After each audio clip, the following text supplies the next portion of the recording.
Hello students. अब तक हमने इस चैप्टर के अंदर रूट सिस्टम और शूट सिस्टम का स्टेम और लीफ पोर्शन खत्म कर लिया है। आज की क्लास का जो हमारा टॉपिक है वो है इन्फ्लोरेसेंस, और फ्लावर जो है वो टॉपिक हम स्टार्ट कर देंगे।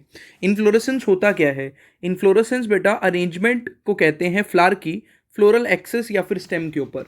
इसका मतलब फ्लावर जो है वो किसी ब्रांच के ऊपर अरेंज है, तो वो अरेंजमेंट का डिज़ाइन कैसा है, वो अरेंजमेंट कैसी है, इसको कहते हैं हम क्या? इन्फ्लोरेसेंस। ठीक है, तो ये डेफिनेशन है इन्फ्लोरेसेंस की, ये आपको अपने नोट्स में ऐड कर लेनी है। इन्फ्लोरेसेंस के टाइप कितने हैं बेटा? तो इन्फ्लोरेसेंस दो टाइप का आपको पढ़ना है, एक पढ़ना है रेसिमोस और एक पढ़ना है साइमोस। और इस पे आपके स्कूल एग्जाम में इतने क्वेश्चन आते हैं कि क्या बताऊं, इसलिए इनको बहुत अच्छे से करना टॉपिक को। सबसे पहले बेटा रेसिमोस को देखते हैं जरा, इन्फ्लोरेसेंस को। रेसिमोस इन्फ्लोरेसेंस के अंदर क्या होता है? अगर ये आपकी क्या है, अगर ये आपकी ब्रांच है प्लांट की, ठीक है, या स्टेम है ब्रांच प्लांट की, तो इस स्टेम के ऊपर जो टिप रहने वाला है वो अगर फ्री है, उस पर कोई भी फ्लावर नहीं आया, ठीक है, और जो ओल्ड फ्लावर है वो नीचे की तरफ है, तो नीचे की तरफ ओल्ड फ्लावर है, और जो यंग फ्लावर है, नया फ्लावर आ रहा है, वो ऊपर की तरफ आ रहा है हमेशा। कहाँ आ रहा है? ऊपर की तरफ। अगर आप में से किसी किसी को भी लीफ याद है, जिसने भी पिछली क्लास अच्छे से सुनी होगी उनको याद होगा लीफ का, मैंने बताया था अगर नए पार्ट्स ऊपर की तरफ आ रहे हों तो इसको क्या बोलते हैं हम? एक्रोपेटल। तो इसलिए याद रखना है, रेसिमोस के अंदर जो फ्लावर आते हैं वो एक्रोपेटल सक्सेशन में आते हैं, मतलब इनका एक्रोपेटल मैनर है। पुराने वाले जो फ्लावर होंगे वो नीचे की तरफ होंगे, और जो यंग फ्लावर होंगे वो कहाँ पे होंगे? ऊपर की तरफ होंगे। इसको कहते हैं हम एक्रोपेटल। और टिप हमेशा क्या रहेगा? टिप हमेशा फ्री रहेगा। अब ये टिप फ्री रहने का एक फायदा है। क्या फायदा है? कि टिप पे जो मेरिस्टोमैटिक सेल्स होते हैं बेटा, कौन से सेल्स? मेरिस्टोमैटिक सेल्स, वो सेल्स जो कि प्लांट को ग्रोथ करने में, स्टेम की हाइट बढ़ाने में हेल्प करते हैं, वो हमेशा फ्री रहेंगे। मतलब ये अभी फ्लावर नहीं बना है यहाँ पे, तो यहाँ पे क्योंकि फ्लावर नहीं बना है टिप के ऊपर, तो मेरिस्टोमैटिक सेल्स ग्रोथ करने में हेल्प करेंगे, और फ्लावर की जो जो प्लांट की स्टेम है वो हमेशा ग्रो होती रहेगी। ठीक है, इसलिए इस केस के अंदर इनडिटर्मिनेट एक्सिस पाई जाती है। What is the meaning of indeterminate axis? Indeterminate axis मतलब स्टेम की जो लेंथ है, ठीक है, वो आप डिटरमाइन नहीं कर पाओगे, वो हमेशा इनडेफिनेटली ग्रो करेगी। ठीक है, तो आप प्लांट की हाइट का अंदाजा नहीं लगा सकते हो क्योंकि टिप फ्री है। तो दोबारा सुनो, रेसिमोस के अंदर टिप फ्री रहेगी, और साथ में क्या रहेगा? साथ में ओल्ड फ्लावर नीचे आएंगे और यंग फ्लावर कहाँ आएंगे? ऊपर की तरफ आएंगे। ठीक है, एग्जाम्पल बेटा मस्टर्ड और सनफ्लावर, दो एग्जाम्पल आप क्या कर सकते हो इसके? याद कर सकते हो या अपने नोट्स में ऐड कर सकते हो। साइमोस, साइमोस उसके ऑपोजिट होगा। साइमोस में क्या होगा? ओल्ड फ्लावर ऊपर होगा और ओल्ड फ्लावर टिप पे आ गया है। टिप पे आ गया है मतलब इस फ्लावर को बनाने में प्लांट की टिप मेरिस्टेम, जो स्टेम की ग्रोथ कराती है, स्टेम की हाइट बढ़ाती है, वो यूज हो गई। क्योंकि टिप मेरिस्टेम यूज हो चुकी है, अब ये प्लांट की हाइट फर्दर बढ़ेगी नहीं, और जितने भी यंग फ्लावर आएंगे अब वो नीचे की तरफ आएंगे। कहाँ आएंगे? नीचे की तरफ यंग फ्लावर आएंगे। और ऐसे सक्सेशन को, जिसमें नए पार्ट्स नीचे की तरफ आ रहे हैं, ओल्ड पार्ट ऊपर चला गए, ऊपर हैं, उसको कहते हैं बेसिपिटल सक्सेशन। ठीक है, तो रेसिमोज में दिखता है एक्रोपिटल सक्सेशन, ऊपर की तरफ नए पार्ट्स आते हैं, और साइमोज में दिखता है बेसिपिटल सक्सेशन, नीचे की तरफ यंग पार्ट आते हैं।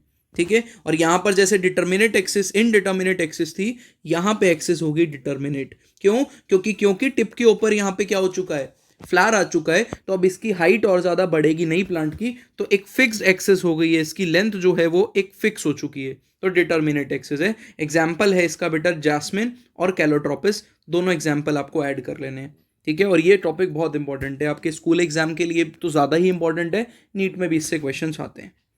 तो आपकी एनसीईआरटी में जो डायग्राम दिया है वो रेसिमोस का ये दिया है, और साइमोस का ये दिया है। साइमोस तो देख के पता चल रहा है, टिप के ऊपर फ्लावर आ गया, देखो। ठीक है, रेसिमोस और साइमोस की जो डेफिनेशन दी है एनसीईआरटी में वो देख लेते हैं जरा। रेसिमोस में कह रहा है it is a type of inflorescence the main axis continues to grow. Main axis जो रहेगी वो हमेशा ग्रो करती रहेगी। क्यों? इसका रीजन है क्योंकि टिप यहां पर क्या है? फ्री।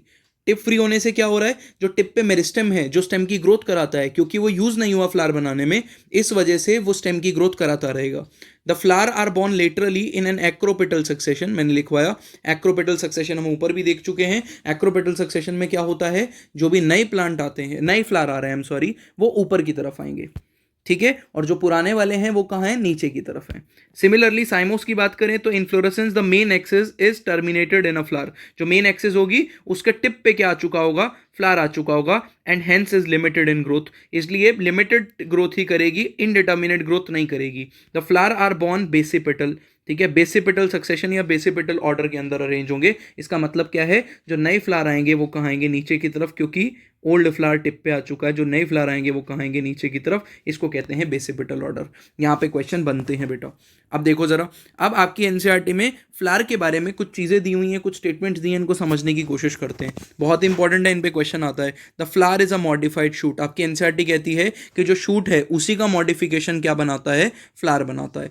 तो important statement, where in the shoot apical meristem changes to floral meristem. जो शूट की एपिकल मेरिस्टेम होगी, लेट से बेटा ये हो गई आपकी शूट या स्टेम, ठीक है, इस स्टेम के ऊपर जो टिप मेरिस्टेम होती है, टिप मेरिस्टेम, वही कन्वर्ट हो जाती है, दिस इज एपिकल मेरिस्टेम और टिप मेरिस्टेम, यहां पे बनाते हैं, ठीक है, एपिकल मेरिस्टेम और टिप मेरिस्टेम, इसी को यही कन्वर्ट हो जाएगी किसके अंदर, फ्लोरल मेरिस्टेम में।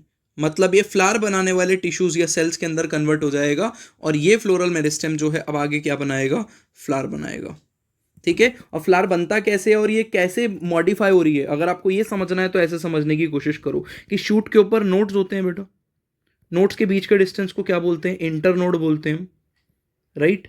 यहां पे क्या होता है, यहां पर जो बड बनता है वो ऐसे बनता है कि नोड्स के बीच का इंटर नोड का लेंथ बहुत ही कम हो जाता है, इंटर नोड लगभग खत्म हो जाती है, और यहां पे नोड्स आ जाती हैं, इसी को हम बड भी बोलते हैं, ठीक है। और हर एक नोड जो है वो लीफ की जगह पे कोई नई चीज देती है, जैसे कि एक नोड से पेटल्स आ जाएंगे, एक नोड से सेपल्स आ जाएंगे, सेपल्स आ गए, पेटल्स आ गए, एक से क्या आ जाएगा, आपका मेल पार्ट आ जाएगा जिसको स्टेमेन कहते हैं, और एक से आ जाएगा फीमेल पार्ट, ठीक है। और ऐसे बनता है आपका क्या, पूरा फ्लावर। एनसीईआरटी क्या बोलती है, मैं समझाने की कोशिश करता हूं, inter node do not elongate, ठीक है। फ्लावर ऐसे बनता है कि इंटर नोड लंबी नहीं होती है, and the axis get condensed, ठीक है, और जो एक्सेस है, ठीक है, जो स्टेम की लेंथ है वो कंडेंस हो जाती है, छोटी हो जाती है। The apex produce different kind of floral appendages, ठीक है, मतलब जो नोड्स हैं, ठीक है, नोड्स हैं अलग अलग, वो अलग अलग टाइप की फ्लोरल अपेंडेजेस बनाती हैं। फ्लोरल अपेंडेजेस का मतलब यहाँ पे क्या हो गया, पेटल्स, सेपल्स, और क्या हो गया आपका एंड्रोशियम, गाइनोशियम, ठीक है, मतलब आपके स्टेमन और पिस्टिल, ये सब क्या हो गए, फ्लोरल अपेंडेजेस। तो लीफ की जगह इंस्टेड ऑफ लीफ ये जो नोड्स हैं ये फ्लोरल अपेंडेज बनाने लगेंगी, ठीक है। उसके बाद कह रहा है when a shoot tip transformed into a flower it is always solitary. Very important, क्या बोल रहा है, अगर शूट की टिप, स्टेम की टिप क्या आ जाए, फ्लावर बना दे, तो ये फ्लावर हमेशा अकेला बनेगा। अकेले फ्लावर को क्या बोलते हैं, सॉलिटरी। सॉलिटरी मतलब क्या होता है, अलोन, सिर्फ अकेला, टिप के ऊपर सिर्फ एक फ्लावर प्रेजेंट है, तो इस फ्लावर को हम क्या बोलेंगे, सॉलिटरी। एग्जाम्पल सॉलिटरी का याद रखना है तो याद कर लो, चाइना रोज। चाइना रोज एक सॉलिटरी फ्लावर का एग्जाम्पल हो गया आपका, ठीक है। तो आपकी एनसीईआरटी की स्टेटमेंट है, और ये सिर्फ आपको पढ़ाई से ले गई ताकि यहां से स्टेटमेंट बेस्ड क्वेश्चन आ गया एमसीक्यू के अंदर, तो आप क्लियरली उसको देख लो, ठीक है। कि होता क्या है कि फ्लावर में जो शूट एपिकल मेरिस्टेम होता है, कौन सा शूट एपिकल मेरिस्टेम होता है, वो पहले फ्लोरल मेरिस्टेम में कन्वर्ट होता है। फ्लोरल मेरिस्टेम मतलब फ्लावर बनाने वाले सेल्स में, टिश्यूज में कन्वर्ट होगा, और ये फ्लोरल मेरिस्टेम फिर क्या बनाएगा, फ्लावर बनाएगा। और अगर आपको इसका मैकेनिज्म समझना है कैसा हुआ, तो मैंने बताया कि इंटर नोड का लेंथ लगभग खत्म हो जाएगा, नोड के ऊपर नोड आ जाएगी, और एक एक नोड अलग अलग ब्रांच बना देगी जो फ्लावर का पार्ट होता है। एक नोड से सेपल निकल गए, एक से पेटल निकल गए, एक से क्या भी निकल गया, स्टेमन निकल गया, और एक से पिस्टल निकल गया। अभी हम डायग्राम देखेंगे, आपको और अच्छे से समझ में आएगा, ठीक है। देखो अब हम आ जाते हैं बेटा किसके ऊपर, टॉपिक पे जिसका नाम है फ्लावर।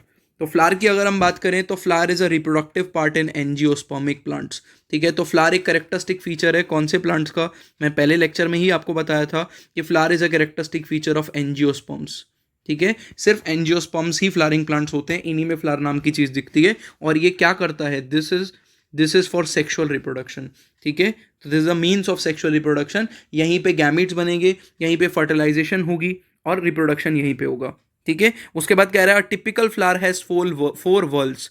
एक टिपिकल फ्लावर के पास 4 तरीके के वर्ल्स होते हैं। मैं क्या बोलना चाह रहा हूं, ठीक है, झुंड को वर्ल बोलते हैं। क्या होता है वर्ल, अभी देखते हैं। Arrange on a Solan end of a stock और पेडिसेल कॉल्ड एज थैलेमस, जिससे फ्लावर को पकड़ा जाता है बेटा, उस स्टॉक को, उस डंडी को क्या बोला जाएगा, पेडिसेल, ठीक है, पेडिसेल बोला जाएगा। और जहां पर सारे वर्ल्स चिपके होते हैं जिस पार्ट से, उसको बोला जाता है थैलेमस। थैलेमस का एक और नाम है रिसेप्टिकल, रिसेप्टिकल याद रखना है। Thalamus is also called as receptacle. अब एक बार डायग्राम देख लेते हैं फ्लावर का, आपको अच्छे से क्लियर हो जाएगा मैं क्या बताने की कोशिश कर रहा हूं। तो यहाँ पे फ्लावर का डायग्राम दिया हुआ है, जरा देखो, ठीक है। ये जो है बेटा जिससे स्टॉक को पकड़ा जाता है, दिस इज पेडिसेल, पेडिसेल, ठीक है। इसको जनरल भाषा में स्टॉक भी बोलते हैं, स्टॉक ऑफ फ्लावर। तो आप स्टॉक कह लो या पेडिसेल कह लो। उसके बाद आपको क्या दिख रहा है, एक सोलन स्ट्रक्चर दिख रहा है इस पेडिसेल के टिप पे, ठीक है। वही बोल रहा है सोलन एंड, जिसको क्या बोला जाता है, रिसेप्टिकल, या इसी को बोला जाता है क्या, थैलेमस। उसके बाद आपको क्या दिख रहा है बेटा, ये ग्रीन कलर के लीफ लाइक स्ट्रक्चर आपको दिख रहे हैं फ्लावर के नीचे। ये ग्रीन कलर के जो स्ट्रक्चर हो गए, these are called as sepals, ठीक है। उसके बाद आपको कलरफुल स्ट्रक्चर दिखते हैं which are called as what, petals. क्या बोलते हैं इनको हम, पेटल बोलते हैं कलरफुल स्ट्रक्चर को। उसके बाद आपको क्या दिख रहा है, मेल रिप्रोडक्टिव स्ट्रक्चर दिख रहा है। मेल रिप्रोडक्टिव स्ट्रक्चर को बोला जाता है क्या, एंथर, ठीक है। एंथर की ही स्टॉक को बोलते हैं फिलामेंट, ठीक है। Anther and filament basically male reproductive structure को स्टेमन बोलते हैं, जिसके टिप पे एंथर होता है, और जो स्टॉक है उसको क्या बोलते हैं हम, स्टॉक मतलब जो यहाँ पर आपको ये डंडी जैसा स्ट्रक्चर दिख रहा है जिसपे एंथर चिपका हुआ है, उस स्टॉक को फिलामेंट बोलते हैं, ठीक है। होपफुली ये बात आपको ऑलरेडी पता है, ठीक है। उसके बाद बेटा आपको सेंटर में ये फीमेल पार्ट दिख रहा है जिसको कार्पल बोला जाता है, या फिर इसी को बोला जाता है पिस्टिल। तो कार्पल कह लो या फिर क्या कह लो, पिस्टिल कह लो, तो दोनों में से आप कोई भी चीज कह सकते हो उसको। ये जो सेंटर में दिख रहा है आपको, और इसके 3 पार्ट होते हैं। ऊपर प्लेटफॉर्म लाइक स्ट्रक्चर को स्टिग्मा कहते हैं, जो इसकी स्टॉक है उसको कहते हैं स्टाइल, और नीचे जो सोलन पार्ट दिख रहा है, this is called as ovary. इन तीनों को मिला के कार्पल या एक पिस्टिल बनता है, ठीक है। तो ये जनरल डायग्राम है, आपने छोटी क्लास में भी पढ़ा होगा, तो मुझे यकीन है कि आपको ये अच्छे से समझ में आया होगा। अब देखते हैं हम वर्ल की बात करते हैं। What are whorls? वर्ल्स का मतलब होता है झुंड। क्या मतलब है सर? आप खुद सोचो, अगर मैंने बोला कि ये ग्रीन कलर के स्ट्रक्चर सेपल है, तो क्या यहाँ पे एक सेपल है या यहाँ पे मल्टीपल सेपल है? मल्टीपल है। इसका मतलब एक सेपल नहीं प्रेजेंट होता है प्लांट के अंदर, फ्लावर के अंदर बेसिकली, और फ्लावर जो है वो झुंड में होते हैं सेपल्स प्रेजेंट। तो झुंड का नाम क्या है? सिंगल यूनिट को तो हम सेपल कहते हैं, लेकिन इसके वर्ल को बोला जाता है calyx. Point to be noted. मैंने क्या बोला? पूरे वर्ल को क्या बोलते हैं? कैलिक्स। सिमिलरली एक को बोला जाएगा पेटल्स, जो पंखुड़ी होती है बेटा किसकी, फ्लावर की, उसको एक को बोला जाएगा पेटल, सिंगल यूनिट को, और पूरे ग्रुप को क्या बोला जाएगा? कोरोला, ठीक है। सिमिलरली एक मेल रिप्रोडक्टिव पार्ट को क्या बोला जाएगा? स्टेमेन, जिसके मैंने यहाँ पे सब टाइप बताए, एंथर और फिलामेंट, वो एक है, लेकिन यहाँ पे झुंड में प्रेजेंट है, तो पूरे झुंड को क्या बोला जाएगा? पूरे वर्ल को एंड्रोशियम। सिमिलरली फीमेल पार्ट एक प्रेजेंट है तो पिस्टिल या कार्पल, लेकिन अगर ग्रुप में प्रेजेंट है, झुंड है, तो पूरे झुंड को फीमेल के बोला जाता है क्या? फीमेल पिस्टिल के गाइनोशियम, ठीक है। तो क्या बोला जाएगा? बाहर से अंदर की तरफ कौन कौन से पार्ट है मैंने इसे लिखा है। सबसे बाहर जो वर्ल है उसका नाम है कैलिक्स, उसके बाद corolla, then androecium, then gynoecium, और ये 4 टोटल वर्ल्स हैं आपके फ्लावर के अंदर, ठीक है। कितने वर्ल्स हैं? 4। और चारों चिपके हुए किससे हैं? किस प्लेटफॉर्म, किस सोलन बेस से चिपके हुए हैं? इस सोलन बेस को या तो रिसेप्टिकल बोल लो, या फिर इस सोलन बेस को क्या बोल लो आप? थैलेमस बोल लो, ठीक है। याद रखना है, थैलेमस या रिसेप्टिकल। अब इन चारों वर्ल्स को 2 क्लासेस में हम क्लासिफाई कर सकते हैं, ठीक है, कि क्या ये रिप्रोडक्शन में हेल्प कर रहे हैं या फिर रिप्रोडक्शन में हेल्प नहीं कर रहे हैं। इसमें से जो एंड्रोशियम और गाइनोशियम है, ये रिप्रोडक्शन में हेल्प करते हैं। यू ऑलरेडी नो कि एंड्रोशियम जो है वो मेल रिप्रोडक्टिव पार्ट है, तो ऑब्वियसली बात है मेल गैमिट जो है वो कहाँ बनेगा? एंड्रोशियम के अंदर, स्टेमन के अंदर। सिमिलरली गाइनोशियम जो हो गया वो फीमेल पार्ट बन गया, तो यहाँ पे जो एग बनेगा, फीमेल गैमिट बनेगा, वो कहाँ बनेगा? गाइनोशियम के अंदर या पिस्टल या कार्पल के अंदर। तो ये दोनों तो रिप्रोडक्शन में डायरेक्टली रोल प्ले कर रहे हैं, तो इनका काम है रिप्रोडक्शन, इसलिए इन 2 वर्ल्स को क्या बोला जाएगा? Reproductive whorls. और बाकी जो 2 वर्ल्स हो गए वो किस चीज, वो क्या काम कर रहे हैं सर? फिर वो काम कर रहे हैं बेटा या तो प्रोटेक्शन का फ्लावर को, या फिर अट्रैक्ट करने के लिए किसको? इंसेक्ट्स को, ताकि वो पॉलिनेशन करा पाए। जैसे पेटल्स कलरफुल होते हैं, तो पेटल्स का काम होता है इंसेक्ट्स को अट्रैक्ट करना, ताकि वो आए, लालच में आए, और जैसे ही वो पास आए उनकी बॉडी के ऊपर पॉलन ग्रेन चिपक जाए, और वो पॉलन ग्रेन एक प्लांट से दूसरे प्लांट के अंदर पॉलिनेट करा दें, ठीक है। तो पॉलिनेशन मतलब होता है transfer of pollen grain from one plant to the other plant, right. Next is calyx. Calyx जो है बेटा वो सेपल है, ये प्रोटेक्ट करता है फ्लावर को बेसिकली बर्ड स्टेज पे, ठीक है। तो सेपल का काम होता है, फ्लावर जब बर्ड था उस स्टेज पे इसने प्रोटेक्ट किया था, ठीक है। और इन दोनों वर्ल्स को बोला जाता है एक्सेसरी। एक्सेसरी मतलब होता है बेटा हेल्पिंग, हेल्पिंग। तो ये डायरेक्टली गैमेट नहीं बना रहे, मतलब इनका डायरेक्टली रिप्रोडक्शन में कोई डायरेक्ट रोल नहीं है गैमेट बनाने का या फर्टिलाइजेशन का, नहीं, लेकिन ये हेल्प करते हैं किसको, बाकी वर्ल्स को फर्टिलाइजेशन करने में, इसलिए उनको बोला जाता है एक्सेसरी। तो फटाफट से रिवाइज करो, there are in total 4 whorls जिसको बोला जाता है बाहर से अंदर की तरफ, क्योंकि एमसीक्यू आता है इसलिए मैं बार बार बोल रहा हूँ, एमसीक्यू यही पूछता है कि बाहर से अंदर की तरफ अरेंज करो। तो कैलिक्स, कोरोला, एंड्रोशियम, गाइनोशियम। क्या बोला जाता है, कैलिक्स कोरोला, इसको ऐसे लिखते हैं KCAG, calyx Corolla androecium gynoecium. ठीक है, ये कहाँ लिखते हैं, कैसे लिखते हैं, ये आपको पता चल जाएगा नेक्स्ट लेक्चर तक। ठीक है, तो अभी फिलहाल के लिए देखो, बाहर से अंदर की तरफ जो वर्ल्स हैं वही है कैलिक्स कोरोला एंड्रोशियम गाइनोशियम, और इनमें से जो 2 वर्ल्स हैं कैलिक्स और कोरोला, ये एक्सेसरी वर्ल है, रिप्रोडक्शन में हेल्प नहीं करते हैं। एंड्रोशियम गाइनोशियम रिप्रोडक्टिव वर्ल है, रिप्रोडक्शन में हेल्प करते हैं। चलो, अब एक और टर्म आती है बेटा जिसको हम बोलते हैं पेरियंथ। ठीक है, इस पे क्वेश्चन आता है। पेरियंथ को पी से डिनोट किया जाता है। किससे डिनोट करते हैं पेरियंथ को, पी से। What is the meaning of perianth, when calyx and corolla are not distinct, मतलब जब आप नहीं डिफरेंस कर पा रहे हो कि कैलिक्स कौन है और कोरोला कौन है, दोनों फ्यूज हो चुके हैं। ठीक है, दोनों फ्यूज हो चुके हैं और दोनों का टेक्सचर सेम हो गया, आप पता ही नहीं कर पा रहे हो। जैसे यहाँ पे मैंने एक एग्जांपल लिया है, बढ़िया सा देखो बेटा, ये एक ही आपको स्ट्रक्चर दिख रहा है, इसमें नीचे आपको ग्रीनरी दिख रही है, ऊपर की साइड पे आपको कलर दिख रहा है, और यहाँ पे बस यही एक अपेंडेज है। ठीक है, तो अब मैं इसको क्या बोलूँ, इसको मैं कैलिक्स बोलूँ कि कोरोला बोलूँ, तो यहाँ पर मैं कंफ्यूज हो गया हूँ। अब मैं डिफ्रेंशिएट नहीं कर पा रहा हूँ कि ये कैलिक्स है कि कोरोला है, क्योंकि दोनों क्या हो चुका है यहाँ पे, अलग अलग आप बता ही नहीं पा रहे हो कि कैलिक्स कहाँ है और कोरोला कहाँ है। इसलिए इसको हम बोलते हैं क्या, इसको ना ही पेटल बोला जाता है, ना ही सेपल बोला जाता है, इसको बोलते हैं टेपल्स। और टेपल के वर्ल्स को बोला जाएगा झुंड को, मतलब यहाँ पे एक टेपल है कि मल्टीपल है टेपल, वर्ल को बोला जाता है पेरियंथ। पेरियंथ याद रखना है। क्या पेरियंथ सारे प्लांट्स में दिखता है, नहीं, मोस्ट ऑफ द प्लांट्स में आपको कैलिक्स और कोरोला अलग अलग दिखेंगे, लेकिन एक फैमिली है बेटा, इसको कहते हैं लिलिएसी फैमिली। लिलिएसी मतलब द फैमिली ऑफ लिली। तो लिली फैमिली के अंदर आपको ऐसा दिखता है कि कैलिक्स और कोरोला बेसिकली सेपल्स और पेटल्स अलग अलग नहीं दिख रहे हैं, आप अलग नहीं कर पा रहे हो उनको। ठीक है, एक ही है बस, तो उसका नाम रखा जाता है क्या, पेरियंथ। ठीक है, होपफुली आपको समझ में आ गया। झुंड को पेरियंथ बोलेंगे, सिंगल यूनिट को टेपल्स बोला जाता है। ठीक है, चलो उसके बाद कह रहा है, एक सिंपल सी बात है, ये तो बस मैंने लिख दिया इसलिए कि आपके एनसीईआरटी में स्टेटमेंट है, तो हल्का सा भी एक भी पॉइंट क्यों छोड़ना, बिल्कुल बेसिक पॉइंट भी हमको। When the flower has both androecium and gynoecium, मतलब जब प्लांट फ्लावर के पास मेल रिप्रोडक्टिव पार्ट भी हो, साथ में फीमेल रिप्रोडक्टिव पार्ट भी हो। ये मेल का साइन होता है बेटा और ये फीमेल का साइन होता है, पता है तो अच्छी बात, नहीं पता तो लिख लो। ठीक है, मेल और फीमेल दोनों रिप्रोडक्टिव पार्ट इसके पास प्रेजेंट है, एंड्रोशियम भी और गाइनोशियम भी है सेम फ्लावर पे। जो फ्लावर मैंने आपको ऊपर दिखाया था, एक ही फ्लावर के अंदर दोनों है, तो ऐसे फ्लावर को बोला जाएगा बाइसेक्सुअल। ऑब्वियसली दोनों ही पार्ट हैं एक फ्लावर के अंदर। दूसरा, अगर फ्लावर पे इधर या तो स्टेमेन हो मतलब मेल हो, या फिर इसके पास क्या हो, कार्पेल हो मतलब फीमेल पार्ट हो, तब इसको क्या बोला जाएगा, यूनिसेक्सुअल फ्लावर। ठीक है, तो फ्लावर 2 टाइप के, बाइसेक्सुअल एंड यूनिसेक्सुअल। आगे बढ़ते हैं, ज्यादा इस पर टाइम वेस्ट नहीं करेंगे। Now the type of flower on the basis of symmetry, very very important topic. Symmetry के बेसिस पे टाइप ऑफ फ्लावर। ठीक है, तो 2 टाइप की सिमेट्री हो सकती हैं, एक तो फ्लावर हो सकता है एसिमेट्रिकल हो, या फ्लावर हो सकता है सिमेट्रिकल हो। एसिमेट्रिकल को इर्रेगुलर फ्लावर भी बोला जाता है। अब सर एसिमेट्रिकल होता क्या है, हो सकता है आपको पता हो, जिनको नहीं पता सिर्फ उनके लिए बता रहा हूं, ध्यान से सुनना। ठीक है, सिमेट्रिकल मतलब होता है अगर आप किसी भी स्ट्रक्चर को, ठीक है, किसी भी स्ट्रक्चर को, लेट से मैंने शेप ली, ऐसे नहीं काट पा रहे हो कि इसके 2 हाफ बन सके जिनको काट के ओवरलैप किया जा सके। आपने इसको काटा और क्या ये आइडेंटिकल 2 हाफ में बटा, नहीं। क्या कोई भी ऐसा प्लेन है जिसमें मैं इसको काट सकूं 2 आइडेंटिकल हाफ में, answer is no. Identical halves में ये बट ही नहीं रहा है, ऐसी शेप को बोलते हैं एसिमेट्रिकल। क्या बोला जाता है, एसिमेट्रिकल। ठीक है, जबकि आप इस स्ट्रक्चर को सोचो, जैसे मैंने क्या बनाया, इस स्ट्रक्चर को सोचो, तो इसको मैं कहीं से भी काट दूं, ठीक है, कहीं से भी काट दूं, ये 2 इक्वल हाफ्स में बट सकता है आराम से, इसको कहते हैं सिमेट्रिकल शेप। ठीक है, तो एसिमेट्रिकल शेप की बात करते हैं, तो यहाँ पे एक एग्जांपल है बेटा कैना। कैना प्लांट का जो फ्लावर होता है वो एसिमेट्रिकल या इररेगुलर होता है, आपको याद रखना है।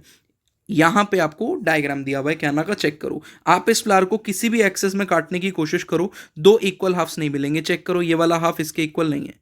ठीक है, किसी भी एक्सेस में काटो, क्योंकि ये जो 2 पेटल्स हैं ये बिल्कुल अलग है बाकी पेटल से, तो ये फ्लावर 2 इक्वल हाफ्स में नहीं बांटा जा सकता है काटने पे, इसलिए इसको बोला जाता है इररेगुलर फ्लावर, या फिर क्या बोला जाता है, एसिमेट्रिकल।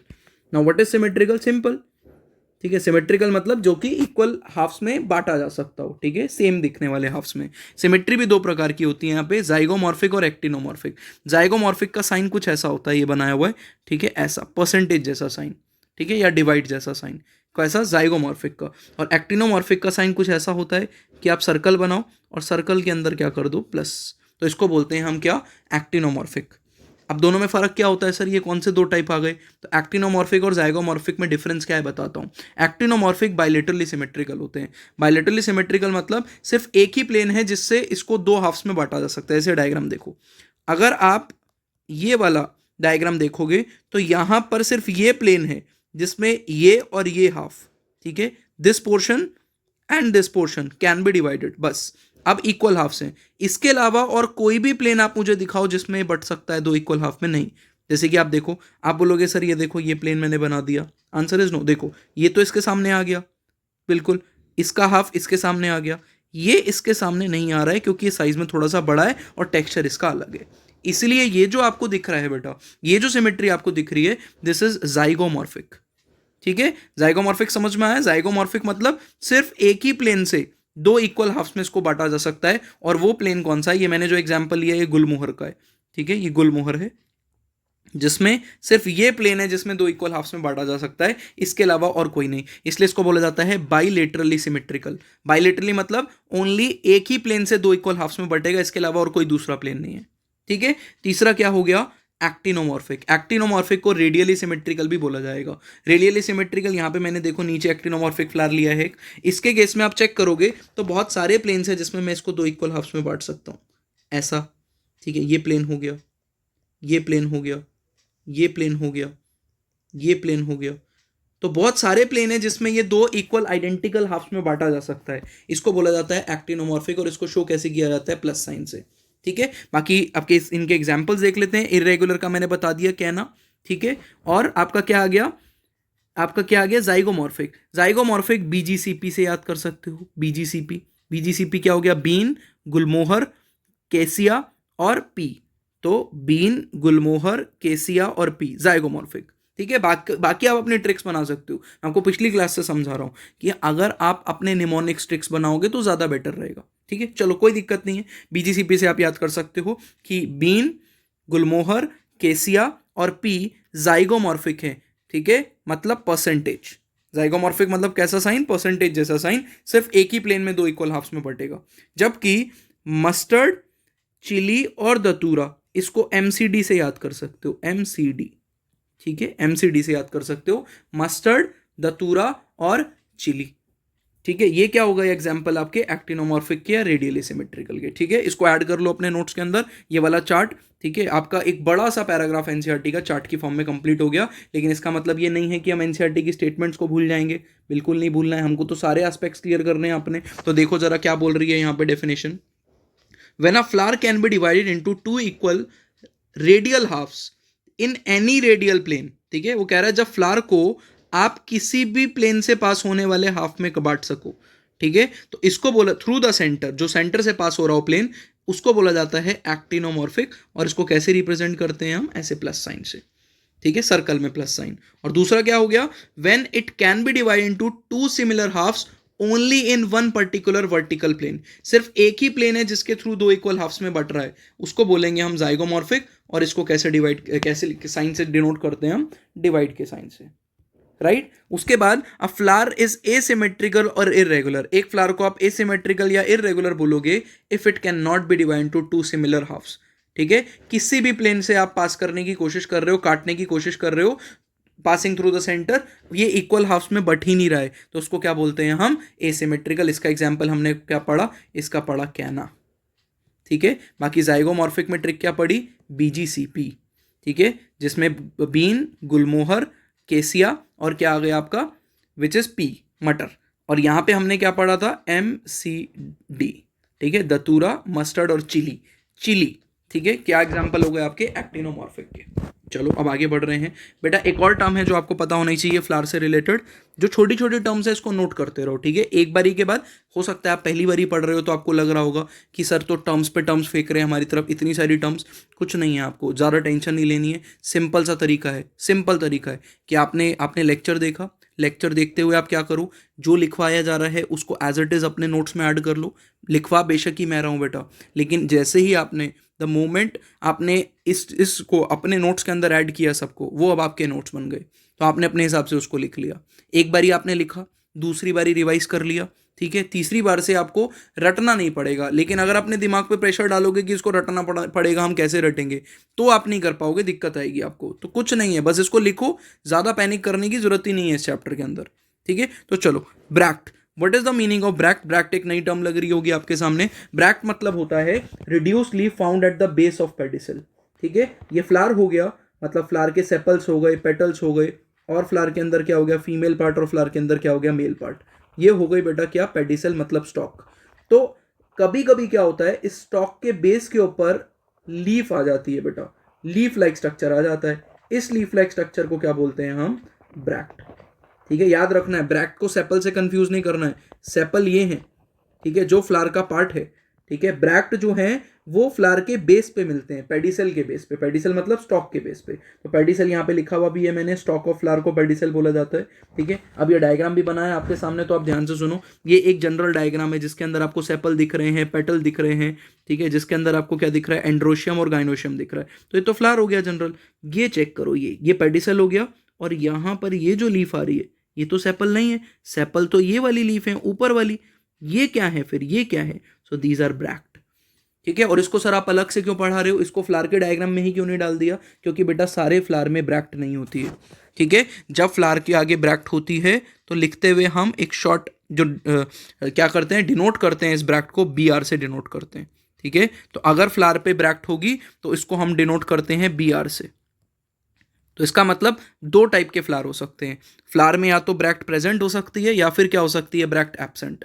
जिनमें ब्रैक्ट प्रेजेंट होती है उन फ्लावर को बोलते हैं ब्रैक्टिएट, और उनके लिए हम लिखते हैं बी आर, ठीक है, कैपिटल बी स्मॉल आर। तो ये शॉर्ट फॉर्म्स क्यों यूज कर रहे हैं बेटा, ये आपको समझ में आ जाएगा जैसे ही हम फ्लोरल फॉर्मूला वाले टॉपिक पे पहुंचेंगे। इस चैप्टर में जैसे ही फ्लोरल फॉर्मूला हम पढ़ना शुरू करेंगे, आपको सब समझ में आ जाएगा कि सर क्यों बता रहे थे, ठीक है, मेरे को हमको बार बार, कि बी आर जो है ब्रैक्ट को बोलते हैं। तो अगर ब्रैक्ट एब्सेंट होगी तो क्या बोलेंगे उसको, उसको बोलेंगे ई बी आर, या फिर उसकी जगह पे कुछ नहीं लिखते हैं। तो ई बी आर तो बोलेंगे उसको ए ब्रैक्टिएट, या फिर इसको बोलते हैं ई ब्रैक्टिएट। ऐसा फ्लावर जिसके अंदर क्या होगा, ब्रैक्ट एब्सेंट होगा, उसको कहेंगे ई ब्रैक्टिएट फ्लावर या ए ब्रैक्टिएट फ्लावर, और जिसमें प्रेजेंट होगा उसको कहेंगे ब्रैक्टिएट फ्लावर। सिंपल सी बात है। और ब्रैक्ट क्या होता है, होपफुली आपका एक कॉन्सेप्ट क्लियर हो गया कि ब्रैक्ट है क्या, ठीक है। तो एक एक टर्म समझते चलो, बिल्कुल कंफ्यूजन नहीं होनी चाहिए टर्म्स में। अब बेटा बहुत ही इंपॉर्टेंट टॉपिक आज की क्लास का हम स्टार्ट करने जा रहे हैं। बहुत ही इंपॉर्टेंट है, बेसिक है लेकिन बहुत इंपॉर्टेंट है। आप इससे अंदाजा लगा लो कि इस साल के नीट के पेपर में भी ये आया है क्वेश्चन, ठीक है, इस टॉपिक से क्वेश्चन आया। तो समझो जरा, type of flower on the basis of position of ovary. Ovary की पोजीशन के बेसिस पे कितने टाइप के फ्लावर हो सकते हैं? सर ये ओवरी की पोजीशन क्या होती है, तो समझने की कोशिश करते हैं जरा। इन सारे फ्लावर्स के अंदर यहाँ पे आपको 4 तरीके के फ्लावर दिए हुए, ठीक है। ये जो बी और सी हैं ये एक ही टाइप है इनमें से, तो 3 टाइप के आपको फ्लावर पढ़ने हैं। पहले हम समझते हैं कि होता क्या है इसमें। तो ध्यान से सुनो, आपको बेटा ये ओवरी दिख रही है, दिस इज ओवरी। और बाकी वर्ल्स एक्चुअल में चिपके हुए कहाँ से, बाकी वर्ल्स ओरिजिनेट कहाँ से हो रहे हैं, स्टेमन से। आपको वो चेक करना है, और ओवरी की पोजीशन चेक करनी है, ठीक है। क्या बोल रहा हूं मैं, ओवरी की पोजीशन कैसे चेक होगी, फीमेल पार्ट की पोजीशन। तो ध्यान से सुनो, ओवरी और ये जो पोर्शन है बेटा स्टॉक, ठीक है, क्या बोला जाता है इसको, हम इसको बोलते हैं हम स्टाइल। क्या बोलेंगे, स्टाइल। तो जहां से स्टाइल शुरू हो रही है और जहां पे ओवरी खत्म हो रही है, इन दोनों के जंक्शन पे एक लाइन ड्रॉ करो, ठीक है, ऐसे, ठीक है। ये मैं आपको ट्रिक सिखा रहा हूं कि कैसे पहचानना है इनको, ठीक है, इंपॉर्टेंट है। और बाकी वर्ल्स कहाँ से ड्रॉ करना है, बाकी वर्ल्स जहां पे अटैच है वहां पे ड्रॉ करना है, ठीक है। तो आपको क्या करना है, सबसे पहले सोचो मैं क्या बोल रहा हूं। मैंने बोला अगर आपको ओवरी की पोजीशन पता करनी है तो क्या करो, एक हाइट, एक लाइन ड्रॉ कर लो, कहां पर, जहां पर ओवरी खत्म हो रही है और स्टाइल शुरू हो रहा है। और बाकी वर्ल्स की पोजीशन आपको पता करनी है तो बहुत सिंपल है, जहां से थैलेमस से ओरिजिनेट हो रहे हैं या अटैच है, उस वहां पे एक लाइन ड्रॉ कर दो, तो आपको पोजीशन पता चल जाएगी किसकी, बाकी वर्ल्स की। अब चीजें गैस करो, ठीक है, बाकी जगह भी ये ड्रॉ कर लेते हैं फटाफट।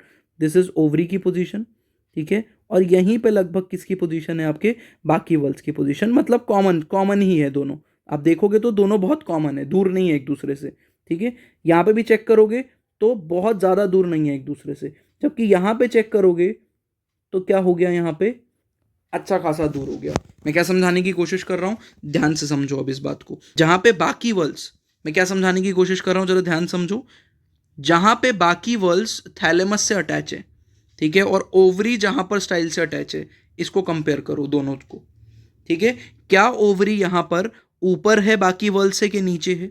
तो ओवरी जो है, ओवरी की लाइन बाकी वर्ल्स की लाइन से क्या है, ऊपर है, ठीक है। इसका मतलब बाकी वर्ल्स कहाँ है, ओवरी के नीचे, ठीक है। सिमिलरली यहां पे चेक करो, ओवरी जो है बाकी वर्ल से कहाँ है, नीचे। तो दिस इज ओवरी की लाइन और बाकी वर्ल से ओवरी कहाँ है, नीचे। पहले केस में ओवरी ऊपर है बाकी वर्ल से, लास्ट केस में ओवरी कहाँ है, बाकी वर्ल से नीचे। जबकि बीच वाले जो दो केसेस हैं, ओवरी लगभग सेम लेवल पे है जहां पर बाकी वर्ल्स हैं, ठीक है। बाकी वर्ल्स की जहां पे ओरिजिनेट हो रहे हैं, बेसिकली हाइट है उनकी, ठीक है। तो यहां पर आप तीन टाइप की ओवरी देख पा रहे हो। कैसे टाइप की? एक पहले केस में जो ओवरी आपको दिख रही है, इस ओवरी को बोला जाता है सुपीरियर ओवरी। क्या बोलते हैं ऐसी ओवरी को? Superior ovary. आपको लास्ट केस में जो ओवरी दिख रही है, this is called as inferior ovary. Inferior ovary. Inferior क्यों? क्योंकि ये बाकी वर्ल्ड से नीचे प्रेजेंट है। और आपको ये जो ओवरी दिख रही हैं इस केस के अंदर, इनको बोला जाता है half inferior ovary. Half inferior ovary, क्योंकि ये सेम लेवल पे है बाकी वर्ल्ड्स के। तो बाकी वर्ल्ड्स के लगभग सेम लेवल पे आ रही है तो हाफ इंफीरियर।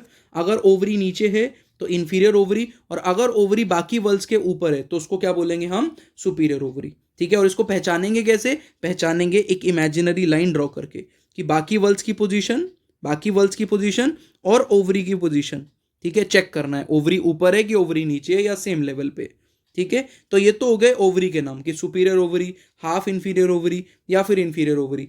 लेकिन फ्लावर को क्या बोलते हैं? तो फ्लावर को बोला जाता है हाइपोगाइनस फ्लावर, या फिर पेरीगाइनस फ्लावर, या फिर एपीगाइनस फ्लावर, ठीक है। कुछ समझ नहीं आया? अभी समझाते हैं, देखो जरा। सोचो, ओवरी सबसे ऊपर है, मतलब बाकी पार्ट्स फ्लावर के कहाँ आ गए?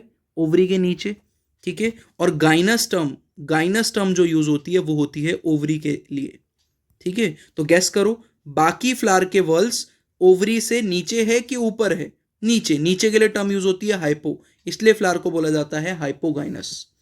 ओवरी सुपीरियर चली गई तो बाकी वर्ल्स फ्लावर के कहाँ है? नीचे, इसलिए बाकी वर्ल्स के लिए नाम रख दिया गया फ्लावर का hypogynous flower.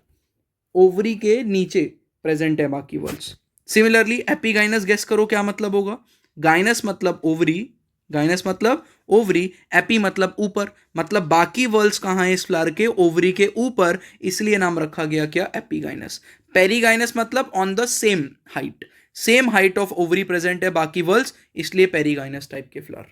Very very important, ठीक है। दोबारा सुनो मैंने क्या बोला, ठीक है। मैं अभी फिलहाल के लिए ये सारी लाइनें हटा देता हूं ताकि आपके लिए कंफ्यूजन दूर हो जाए, ठीक है। ताकि अगर आपको यहां पर हल्का सा भी कंफ्यूजन है तो दूर हो जाए। तो देखो, ओवरी बाकी वर्ल्ड से ऊपर, सुपीरियर ओवरी।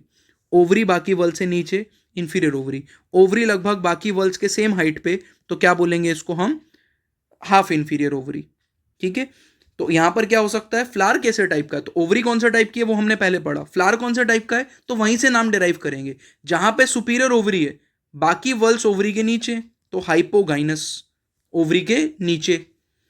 जहां पे इंफीरियर ओवरी है, मतलब बाकी वर्ल्स क्या है? ऊपर हैं ओवरी के, तो एपीगाइनस फ्लावर। और जहां पे सेम हाइट पे है, perigynous flower. Very very important, ठीक है, वेरी इंपॉर्टेंट। समझ में आ गई बात आपको? तीन टाइप के फ्लावर समझ में आ गए होपफुली।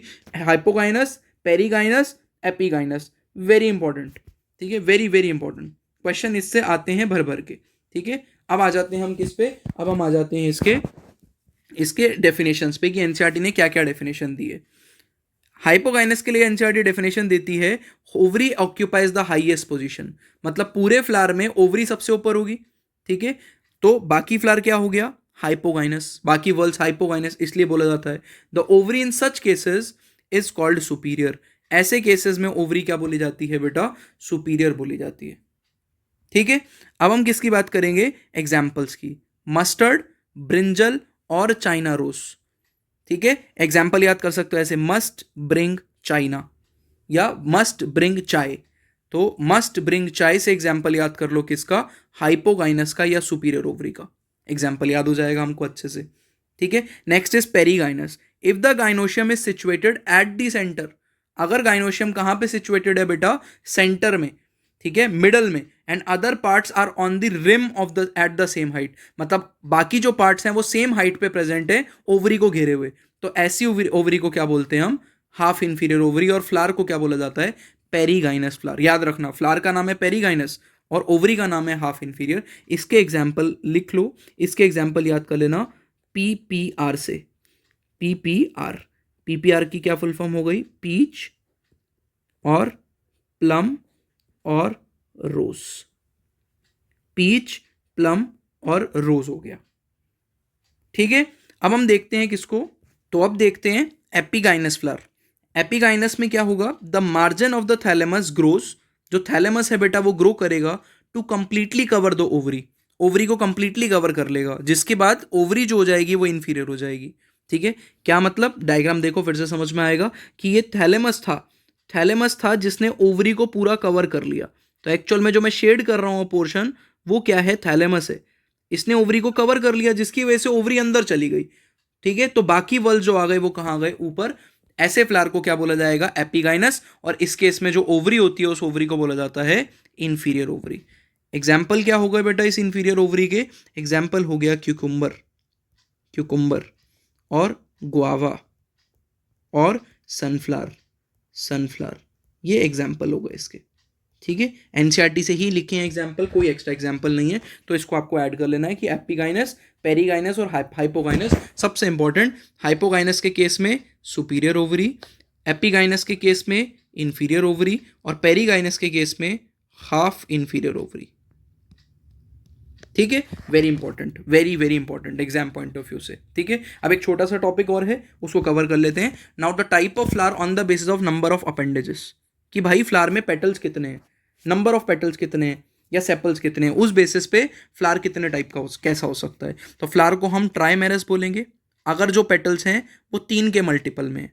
3 के मल्टीपल में मतलब 3, 6, 9 ऐसे। जैसे कि एग्जाम्पल के तौर पे देखो ये रहा, यहाँ पे पेटल काउंट करो कितने हैं, 1, 2, 3, 4, 5, 6, तो 3 के मल्टीपल में इसको बोलेंगे ट्राइमेरस, ठीक है। अगर 4 के मल्टीपल में है, चेक करो 1, 2, 3, 4, 4 का मल्टीपल है तो tetramerous.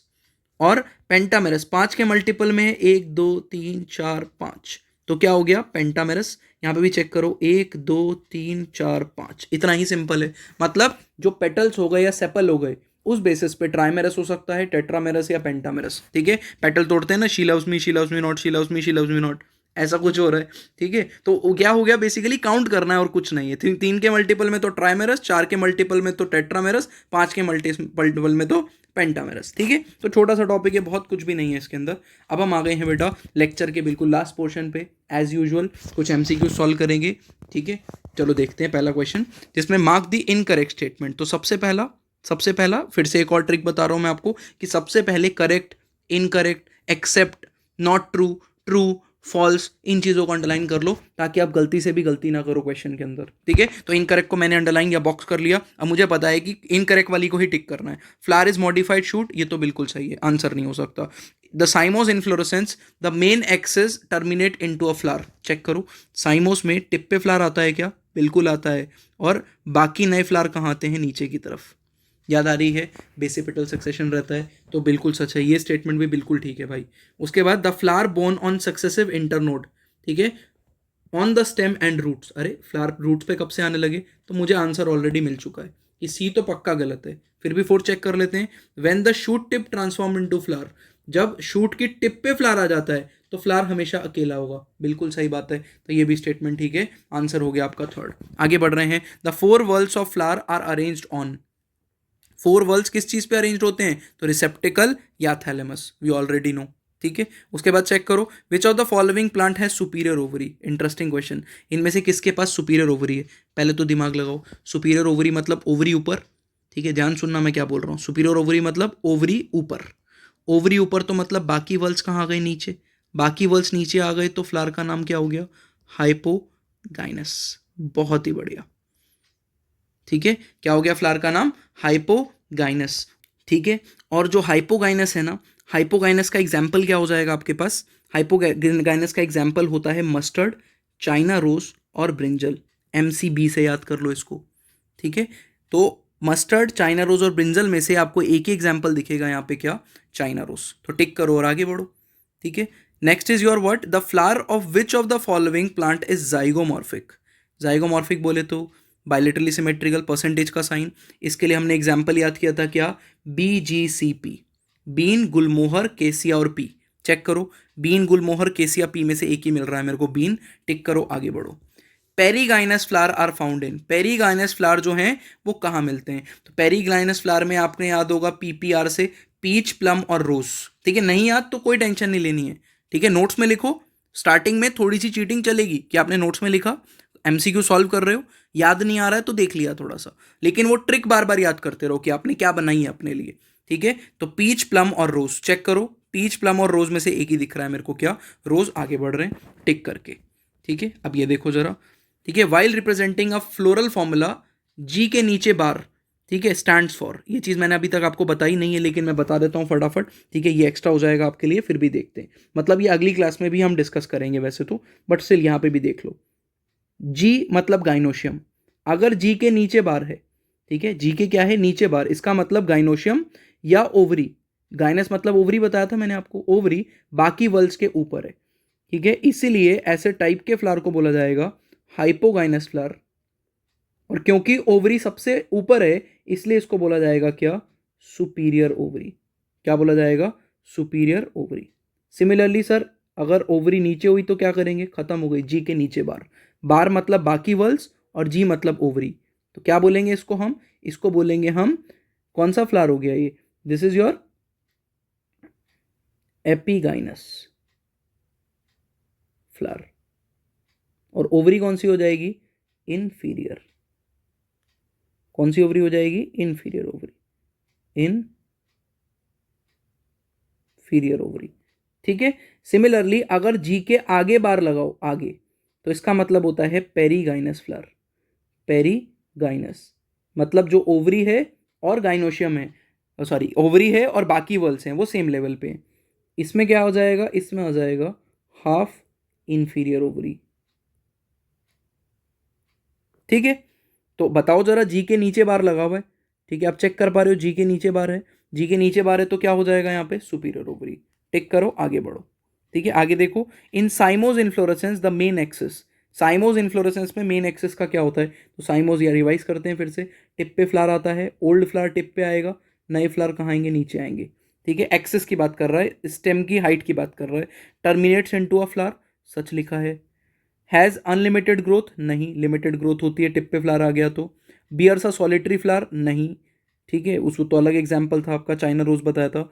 Has unlimited growth but later, unlimited growth तो आंसर ही नहीं है ना, बाकी पढ़े ही क्यों? तो एक ही आंसर मिल गया first, terminates into in a flower, सच हो गया ये आंसर। ठीक है, चलो, तो हमने MCQ भी कर लिए बेटा। अगली क्लास के अंदर हम फ्लावर के वर्ल को एक एक करके पढ़ेंगे। ठीक है, हम क्या करेंगे? हम कैलिक्स से स्टार्ट करेंगे, फिर कोलोला पढ़ेंगे, फिर एंड्रोशियम, फिर गाइनोशियम, इनसे रिलेटेड टर्म्स पढ़ेंगे। ठीक है, तो अगली क्लास बहुत इंपॉर्टेंट होने वाली है, इंपॉर्टेंट आज की क्लास भी थी।